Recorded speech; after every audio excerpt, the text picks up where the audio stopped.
Ouais, ici, c'est beaucoup de la... Il y a Canton de Faïence, c'est la Curenette. C'est une olive qui est elle rapporte beaucoup d'huile, tout ça. Et ici, c'est beaucoup des arabans, des trucs comme ça, quoi. On commence fin novembre, tout dépend des saisons, mi-novembre jusqu'à fin février, début mars. Quand même. Mais bon, l'année dernière, on a fermé tôt parce qu'il n'y avait pas d'olive. Ouais. Dû à la mouche, à ce truc-là.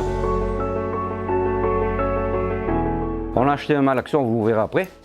Le malaxeur, c'est un peu comme un bain-marie.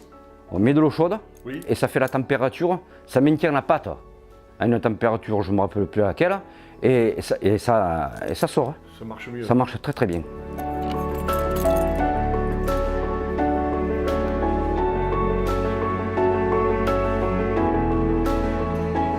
Alors les olives, elles descendent dans cette goulotte là, qu'elles sont tombées dans les meules, ça s'appelle, et elles restent à peu près 1 heure là-dedans, écrasées.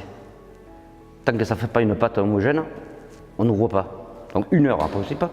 Après cette pâte, elle tombe, on enlève la trappe, elle tombe dans cette machine, ça s'appelle un malaxeur, comme je vous disais à peine, au bain-marie.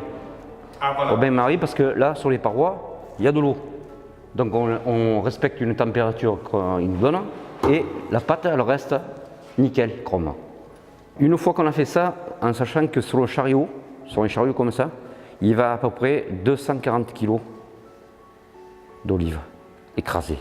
Donc une fois qu'on met 4 pleins, un vide, une plaque, 4 pleins, un vide, une plaque, parce qu'on est obligé de mettre un vide parce que la pâte, sinon, avec la plaque, la pâte elle fout le camp, elle n'est pas pressée.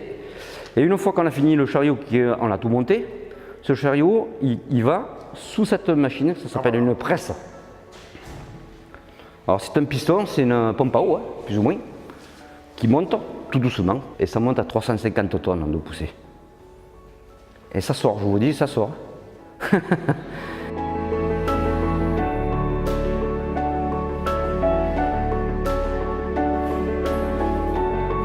Là, il y a 3 grilles, c'est filtré 3 fois, c'est 3 machines comme ça là.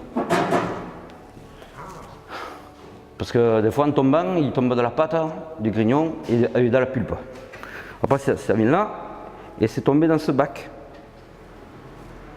Alors le premier, c'est tout mélangé. Comme l'eau, l'huile, elle est plus légère que l'eau, elle passe dans le petit trou que vous voyez là, elle tombe dans ce bac et ce bac, c'est pompé par la centrifugeuse. Alors d'un côté, il tombe l'huile et de l'autre côté, il tombe les margines.